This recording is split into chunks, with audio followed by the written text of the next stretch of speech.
রুই বা নিয়ে নেওয়ার জন্য আমি ৪ পিস নিয়েছি রুই মাছ আর ২ টো মিডিয়াম সাইজের আলুকে লম্বা করে কেটে নিয়েছি। একটা নিয়েছি আমকেও লম্বা ফালি করে কেটে নিয়েছি আর ৩ টে লাগছে কাঁচা লঙ্কা।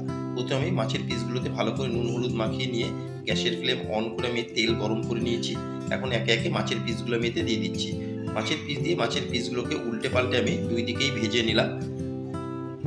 ভেজে নিয়ে ওই কড়াইতে আমি ফোড়নে দিয়ে দিলাম গোটা টেবিল চামচ ৫ ফোড়ন, একটা শুকনো লঙ্কা দিয়ে ফোড়নকে আমি ৮ থেকে ১০ সেকেন্ড একটু ফ্রাই করে নেব। ফুল ভিডিও দেখার জন্য ডিসক্রিপশন বক্সে দেওয়া লিঙ্কে ক্লিক করলে আপনারা ফুল ভিডিও পেয়ে যাবেন।